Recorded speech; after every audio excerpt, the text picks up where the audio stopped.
So today we're taking a look at the Venezia in 10.0, and it is still insane. I truly believe this is one of the strongest cruisers in the game, if not the strongest. It is crazy, crazy, crazy good. You have all the tools necessary to hold a flank, and, well, people don't want to push in these days, but honestly, every once in a while, you get the games where people do just have to push if they want to try and win the game, and this is the perfect ship for that. And it's not even that bad pushing into people because of your fuel smoke. If you don't know, this ship has a smoke screen that can be used while going at full speed. So essentially what that does is it gives you a free turn out. And by that, I mean you're charging in towards the enemy, you get too close, you can turn away for free because you just go dark in your smoke, turn out, and they can't shoot you while you're broadside because you're not spotted. It is ridiculously strong. I think something we all know is how strong SAP is. It's kind of disgusting. Yeah, pretty gross. I think SAP is probably the strongest ammo type in the game. It gets all of the consistency of high explosive with a lot of the alpha strike potential of AP. It's really, really, really strong. And I'm nervous, I'll be honest guys, I'm nervous about Italian battleships and how they might enter the game in a very broken state just because of SAP. SAP is disgustingly good. You can see, even in a bow-in Republic, we're still dealing massive amounts of damage. Something I do want to talk about a little bit is the new fighter plane skill for cruisers. It's very good. Basically, what it does is it cuts the action time, or the amount of time you have a spotter plane up, by half, but it also cuts the reload time of the consumable by half. So you're losing, some of the uptime, but I would argue the majority of the situations you're going to be in are like this, where you pop your spotter plane to get some shots, the enemy ship leaves your range. As you can see, the Republic is leaving my gun range as soon as the spotter plane goes down. And so I wouldn't be getting any use out of the spotter plane if it was up right now anyway. And you can see it goes on reload, a minute and 50 seconds later, I'm going to have a spotter plane right away. This consumable is so good for cruisers. It allows them to be even more flexible and have a spotter plane up whenever they need it. I really, really, really, really like this skill. And I'm running it on all my cruisers where they're playing open water, they're playing at range, that kind of thing. It's really, really handy to have a spotter plane up all the time. Now, for this ship, it's especially good because you're often kiting or pushing into people, and you're not looking to have those sustained fights. You're looking to get those kind of ridiculously high alpha strikes out, and then you're looking to go dark, maneuver, reposition, catch people's broadsides, because that's the goal, after all, with SAP. Yes, it's okay against bow-in targets, but your goal is to get broadsides. That truly is your goal. And that's how I play this ship a lot. You can see I'm way out on the 10 line, and this is going to be the best way to play this ship, is getting flanks. Early game, you can see I tried to push up and help my destroyer and fight the enemy DD. That is often something I will do. If you give your DD a massive health advantage early on in the game, it's just going to help you win way more games. Those initial DD trades are so crucial to winning games. So that's what I did, and now I'm just starting to focus on my damage. This is something I'll usually do in most of my cruiser games. I'll try and impact that initial fight, and then I'll go into more damage focused and stopping a push. And that is what this ship is good at. You can see my battleships are kind of kiting away, which I don't blame them. It's reasonable to want to stay at the back of the map. And the nice thing is they're providing a crossfire with me. So it's more likely that this Kurfürst and Yamato are going to want to angle to my battleships over on the 6, 7, 8 lines rather than me on the 10 line. 10 line. So we're going to just get even more damage out of our guns. And this is the exact kind of scenario you're looking for as a Venezia player. You're looking for people to push into you. Now, that's not always going to happen. So you need to be good at recognizing where the enemy team is pushing, where they're going to be strong, where they're going to be weak, and you want to go to their strong flank. Here I'm complimenting this Kleber because he learned from his mistake. That's not something you often see in the game. He reacted to my massive hit at the beginning on him, and I aimed the exact same way because I thought he would do the exact same maneuver, and he didn't. And he adapted and he changed, and that's awesome. So that's why I complimented him. I thought that was just cool to see in a single game a player adapting the way they played based on them getting absolutely smashed at the beginning. So I also kind of felt bad because I don't like to play this ship because I do think it is a little bit broken compared to other cruisers. Yeah, well, cruisers in general are a very, very, very strong class. This one just seems like a little bit too much to me. And that's mainly because of the SAP. The SAP plus all of the armor that this thing gets, I can angle to a Montana and basically take no damage.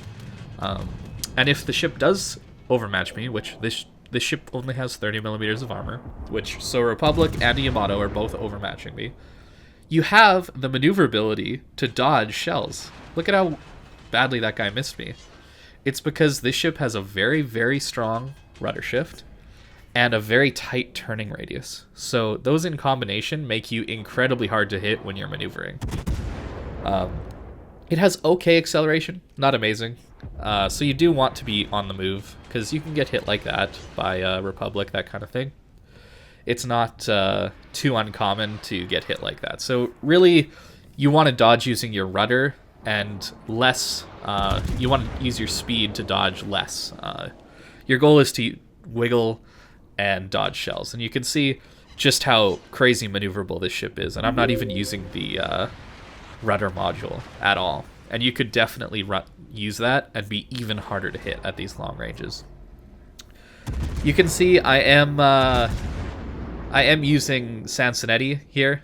And basically, Sansonetti is like really, really, really, really strong. Because you get a kill, you get more range. You get a certain number of hits, your consumables last longer, which is great for a smoke screen and a spotter plane. And then, of course, I believe it's Confederate gives you a reload buff, which, I mean, this thing prints Confederates because you're just hitting people for a lot of damage over and over and over and over again. And assuming they want to push into you, like what happened this game, you're going to have a great time. Now, obviously, I don't have a massive game here yet. That'll come once we push back in here, but this ship is very strong. I think that if you're wanting to have a really good cruiser and you don't want to just have really, really fast HE spam, high DPM HE spam, where you're just constantly shooting and shooting and shooting, and you want a more thoughtful approach to the game, where you're doing what I'm doing here, where you're trying to angle and then shoot and then angle and reposition and shoot, those kind of things. This is a very kind of hit and run play style, I would say, and I like it a lot. It reminds me a lot of the Atago, actually. If you guys have that ship at tier 8, this ship is obviously better than the Atago, but it does remind me of that, where you have a long reload, you're fairly good maneuvering, maneuverability, and decent concealment allow you to play relatively aggressively. But here you're seeing the example of, oh, we're getting a little bit too close to this Republic. Well, we get to just turn out for free. Look at that. He can't even see us. One thing to note, though, you should not pop your smoke right after you shoot if you think somebody's within your smoke fire range. And you can see that as the dark red dotted line on my minimap right now. Don't shoot and then smoke if somebody's within that range, because then your smoke will be useless. All it will be doing is preventing you from spotting the enemy that's shooting you, potentially, if their smoke firing is better than yours. I've seen that done a lot. As a battleship player, I've seen that done where Venezias will shoot and then smoke up, and then I just get to see them still because I'm within their smoke fire range. So in those kind of scenarios, you want to make sure you go dark. So that's waiting 20 seconds, and then pop your smoke. And then don't shoot, and then use your smoke to turn out. That's my best advice I can give to avoid scenarios where you're just caught in your smoke broadside to people. It's something that you don't really think of until you're playing this ship. You'd usually think, oh, I'm in smoke, I'm fine, but that's not exactly the case with this thing. And in fact, I think this Venezia here, if I'm remembering correctly, makes that exact mistake. Just not in front of me. Now, fair enough, me and this Shikishima here are outside of his smoke detect, but our Shimakaze isn't. And we can see him perfectly in his smoke, even though he can't see us. Now, because he's in smoke, I get lit by planes, not by the surface ship. It's really funny to catch people doing this. And if you're playing this ship, just know that this is a possibility and something you should be aware of when you're making your pushes, that kind of thing. So what this Venezia should have done is he should have just stopped shooting. Because if he stopped shooting, I wouldn't have got that shot in, and our Shikishima wouldn't have gotten his follow-up shots in either. So a bit of a misplay on his part, but it's not something you kind of think about until you've played this Italian cruiser line as it is. So it's a really good ship. If you don't have this ship and you're wondering if you should grind this line, I actually liked basically all the ships in the line. I played from the tier 6 or 7 up. For whatever reason, I got access to the tier 6. I think there was an event going on. And I enjoyed them all, but that's because I find SAP to be very, very, very strong. It's kind of a disgustingly good ammo type. And if you're someone who wants to have a Venezia but a premium version, you maybe want to play this playstyle, I would recommend Atago. If you're looking for a premium ship that plays similar to this, Atago plays very, very similarly. And that's probably why I like this ship a lot, is because it plays like Atago. And as you guys know, I like Atago a lot. It's one of my favorite premium ships in the game. It's one of my favorite cruises in the game too. It's just really, really nice to play. As you can see, we're getting some pretty solid hits on this Montana. Obviously, the downside of SAP is you're not dealing fire damage, but I'd prefer to deal consistent alpha damage over fires any day, just because you're not going to get screwed over by RNG of not lighting a fire, and you get those salvos like that where you're dealing over 10,000 damage to a battleship. And that's coming every what, 17 seconds or so? And if you get yourself a Confederate, it's more like 15 seconds. Which is pretty good, honestly. This ship is really strong, and it has been for a while. And I think a lot of people think that 10.0 nerfed cruisers a lot, and I don't think that's the case. This ship is still incredibly strong. The thing that has changed is more battleships are camping the back of the map, and that makes it harder for cruisers to do what they did. But from a ship's perspective, the power level of the ship hasn't changed. It's just that people aren't getting into your range. So I guess inadvertently, it makes the ship a little bit worse, but I think this meta would have come about anyway, even if Wargaming didn't release Deadeye. I really don't think that Deadeye is the reason the meta is so boring right now. It accelerated things, but I think for the most part, people have been shifting towards a more passive meta for a very, very long time now. There's only so many times you can push in your battleship and get crossfired by a Venezia or burned down by a Smolensk. And I know Smolensk's been nerfed, but Hindenburg or Henry or such ships like this, or a Des Moines or a Worcester, that kind of thing.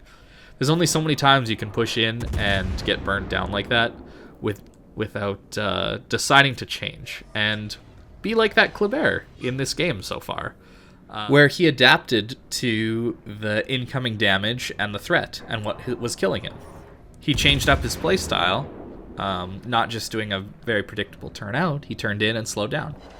I think people would have figured out to just camp the back of the map in their battleships instead of pushing into the the hornet's nest, I guess, as it is sometimes with a Colbert or a Wooster or that kind of thing. So I think this meta would have happened anyway. And so for cruiser players, yeah, it's a little bit harder, but I don't think cruisers are bad in this patch at all. I really don't. I think they're still just as strong as they used to be. And games like this, you know, they are possible. And in fact, some of the skills actually buff your DPM compared to last patch. So yeah, I'm going to leave it there. I'll show you my captain real quick here, and then that'll be the video. So I'm actually only using a 13-point commander because I don't have enough free XP or elite commander XP to get Sansonetti up any higher. But he's more than worth it to get these amazing buffs to your ship just for playing the game. So I'm using Gunfeeder. This is really useful on the Venezia because you're just going to fire SAP most of the time. But if a cruiser gives you broadside at like close-ish range, it is worth it to switch to AP. Normally, it is not. It's only worth it if you're going to get Citadels. That's basically it. It's really only worth it if you're going to get Citadels. And that can happen because AP is pretty solid. Eye in the Sky, I love this skill. Like I explained earlier, I think this is a great skill. It allows you to always have a spotter plane when you need it, and the reduction in the consumable time isn't really that much of a downside because most of the time the enemy ship is either going to go outside your spotter plane range or it'll come within your normal ship's gun firing range. So it's a very, very good skill, I think. Superintendent, I think this is just necessary. Getting 3 smokes is huge. Those free turnouts allow you to play so aggressive. It allows you to play incredibly aggressive. That's why I'm also taking concealment. You'll notice I'm not running the full lighthouse build, I guess, as people are calling it, where you increase your concealment as much as possible to get these reload buffs and this alpha buff. I'm not running that yet. I probably will run heavy sap shells on this thing. I think I could get away with like a 13.5 concealment. I don't think that's too bad. But for now, with a 13-point or even a 10-point commander, I think this is a good build. These 4 so far. And then Adrenaline Rush. I think AR is just better than heavy sap just because it allows you to be more flexible in the game, getting more reloads off, that kind of thing, more shells out. So the equipment I use, I do run concealment. I know a lot of people run steering gears. I think that's totally up to you, your kind of play style on it. But I think reload's great. I run the spotter plane mod, as you can see, give me a little bit extra time with it, and gun accuracy. You could take turret traverse if you wanted to, but I just prefer the accuracy. Hitting people with 15 sap shells is pretty hilarious when you get those salvos. And it helps on DDs at longer range too, like you saw. So that's Venezia. It's a very, very strong ship right now. And it has been for a while. So if you're looking for a more slower paced kind of hit and run cruiser, I think this would be the one for you. So thanks for watching, guys, and I hope you have a great day.